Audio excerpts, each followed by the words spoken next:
आपने इच्छाधारी नागिन के टीवी सीरियल के बारे में सुना होगा, देखा होगा शायद, लेकिन अब बात हो रही है इच्छाधारी वोट की। और मेरे हाथ में एक पर्चा है और इस पर्चे में कुछ ऐसे आरोप लगाए गए हैं और बताया गया है कि गुजरात में दूसरे चरण के मतदान के बाद महज 1 घंटे में, आखिरी का जो 1 घंटा था, उसमें 16 लाख वोट पड़े हैं। मैं आपको ये ग्राउंड रिपोर्ट दिखा रहा हूं।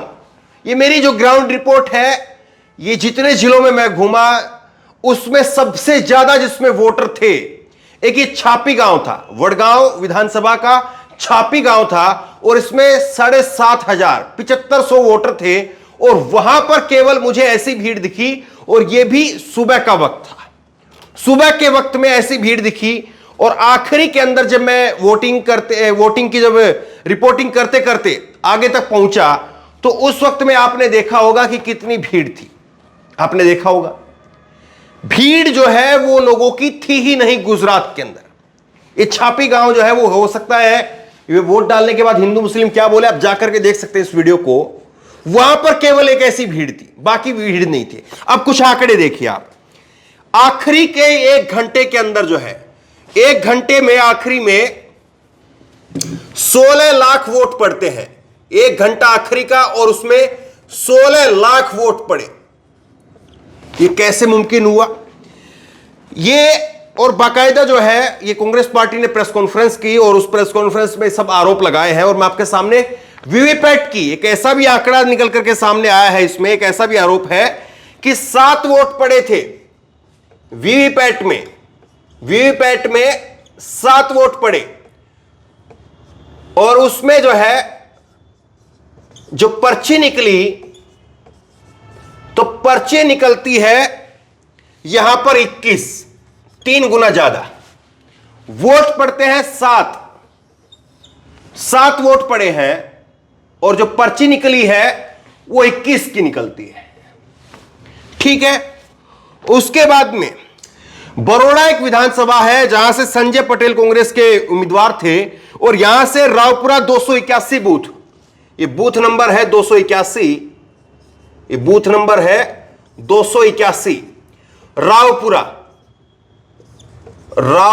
ये बूथ है और यहां पर जो है वो 1 घंटे में 16,000, ये गुजरात, पूरे गुजरात की है। ये 1 घंटे में 16 लाख और यहां पर 1 घंटे के अंदर जो है वो 16,000। आपको पूरे गुजरात की ग्राउंड रिपोर्ट आपने देखी है। आपने देखा कहीं पर मेरे चैनल पर या किसी और चैनल के ऊपर आपने देखा कि कहीं पर ऐसे लोग थे या ऐसी भीड़ थी कि 1 घंटे के अंदर जो 16,000 लोग वोट डाल पाए। ऐसी भीड़ कहीं पर दिखी क्या? यहां पर जो है वो 1 घंटे में 16,000 लोगों ने वोट डाला। और मैं इंटरेस्टिंग आपको बताता हूं, 5 बजे तक, शाम को 5 बजे जो मतदान प्रतिशत था वो था 51% और 6 बजे ये हो जाता है 57%। 6 बजे जो है 6 बजे 57% जो है वो मतदान कैसे हो गया, देखिए इस बात को आप। और सबसे बड़ी बात यह है कि जो इसका रेशो निकल करके सामने आ रहा है, 1 मिनट के अंदर जो है वो 1 मिनट में यहां पर 57 वोट जो है वो पड़े हैं। ये रेशो निकल करके सामने आ रहा है, जबकि एक वोट पड़ने में ईवीएम के अंदर जो है वो करीब 60 सेकंड लगते हैं। अगर यहां पर 16 लाख की बात करें तो 45 सेकंड का जो है वो यहां पर टाइम का रेशियो निकल करके सामने आया है और यहां पर 60 सेकंड का जो है वो 1 मिनट में जो माना जाता है कि कितने वोट जो है पढ़ सकते हैं, तो 60 सेकंड जो है वो लगते हैं एक वोट को पढ़ने में। यहां पर 1 मिनट में 57 वोट पड़ गए। ये कांग्रेस पार्टी की तरफ से पवन खेड़ा ने जो है प्रेस कॉन्फ्रेंस की है और उस प्रेस कॉन्फ्रेंस में आरोप लगाया। आप जरा एक बात को सोचिए और कल्पना करिए, क्या गुजरात को लेकर के और गुजरात में जिस तरह से भारतीय जनता पार्टी की जो ऐतिहासिक जीत हुई है उसको लेकर के अगर कोई कहे कि ईवीएम में सवाल है, ईवीएम में सवाल है, और उसको लेकर के इस तरह से आरोप लगाए कि 1 मिनट में 57 वोट पड़ रहे हैं, 1 घंटे में आखिरी में 16 लाख वोट पड़ रहे हैं, जबकि आखिरी में तो भीड़ होती ही नहीं है। जैसे उत्तर प्रदेश में, बिहार में आपने भीड़ देखी होगी चुनाव के अंदर, वैसी भीड़ यहां थी नहीं, सुबह के टाइम पर भीड़ नहीं थी। सोचिए फिर शाम को भीड़ जो है वो कैसे आई। और ये जो आंकड़े हैं, ये अपने आप में जो है वो बहुत सारी चीजें बता रहे हैं।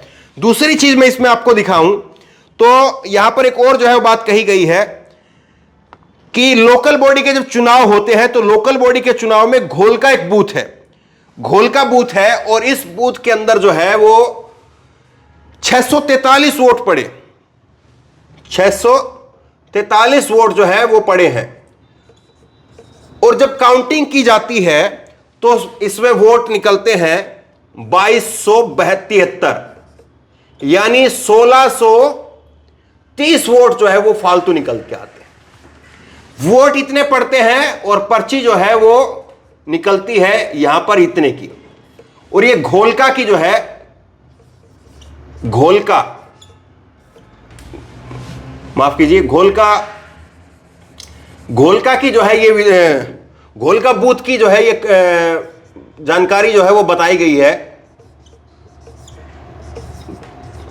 और यहां पर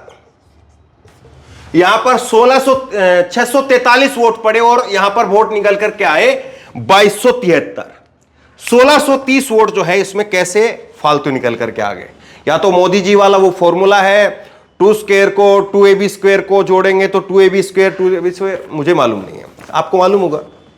लेकिन ये जो आंकड़े हैं ना, ये वाकई गंभीर आंकड़े हैं और ये बहुत गंभीर जो है वो आरोप लगाए गए हैं इन आंकड़ों के साथ में। भारतीय जनता पार्टी की तरफ से जो बातें कही जाएंगी, क्या वाकई उन चीजों को चुनाव आयोग की तरफ से भी जब चीजें निकल करके सामने आएगी। हालांकि कांग्रेस ने अभी ये कहा है कि वो अभी भी अपने आंकड़े निकलवा रहे हैं और उनकी तरफ से कहा गया है कि सूरत, अहमदाबाद, बड़ौदा, इन क्षेत्रों में ज्यादा जो है वो इस तरह की चीजें निकल करके सामने आ रही है। सोच करके देखिए, ईवीएम के ऊपर लगातार सवाल है और ऐसे सवालों के बीच में इस तरह के गंभीर जो है वो आरोप लगना। दिव्य भास्कर एक अखबार है और उसने भी, जो गुजरात का अखबार है, बड़ा अखबार है दिव्य भास्कर, और उसने भी जो है वो इसी तरह की रिपोर्ट की है, केवल कांग्रेस पार्टी के हवाले से नहीं बल्कि दिव्य भास्कर अखबार है। और वहां पर तो बाकायदा जो है वो सीसीटीवी फुटेज की भी मांग की जो है वो बात कही जा रही है। दिव्य भास्कर अखबार की जो खबर में छपा है उसमें यह भी लिखा है। अब जरा सोचिए, जो 156 सीटें दिख रही हैं और लगातार बताया जा रहा है कि कैसे देखिए भाजपा जो है 50% से ऊपर चली गई है, तो वो कैसे हुआ है? क्या वो ऐसे हुआ है कि 5 बजे तक जिसने जितना वोट डाला था उसने उतना वोट डाला और 5 बजे के बाद में इच्छाधारी वोट जो है वो ईवीएम के अंदर ऑटोमेटिक जुड़ गए? बड़ा सवाल है, गंभीर सवाल है। और क्या आपको लगता है कि इस तरह के कोई फर्जी, कोई वाहियात, कोई फालतू आरोप लगा दे और वो बच करके जा सकता है? क्या उस पर जो है वो कार्रवाई नहीं होगी? कांग्रेस पार्टी और दिव्य भास्कर अखबार, उसके दोनों के हवाले से मैं एक खबर आपको बता रहा हूं। आपको लगता है कि उन दिव्य भास्कर अखबार ने जो वहां पर छापा है और कांग्रेस पार्टी ने जो वहां पर आरोप लगाए हैं, अगर कहीं पर जो है इसमें लगती कि गुंजाइश है, तो आपको नहीं लगता कि कहीं पर अभी तक जो है वो कार्रवाई हो चुकी होती? आप क्या सोचते हैं? नीचे कमेंट बॉक्स में लिख करके मुझे जरूर बताइए। इस वीडियो को खूब शेयर कीजिए और इसी तरह तमाम खबरों के लिए ऑनलाइन न्यूज़ चैनल सब्सक्राइब कीजिए, साथ में जो बेल आइकन है घंटी उसको जरूर दबाइए ताकि जैसे वीडियो अपलोड करें उसकी नोटिफिकेशन आपको तुरंत मिल सके। धन्यवाद। इस खबर को अभी लाइक करें, शेयर करें, अभी चैनल को सब्सक्राइब करें और घंटी जरूर दबाएं।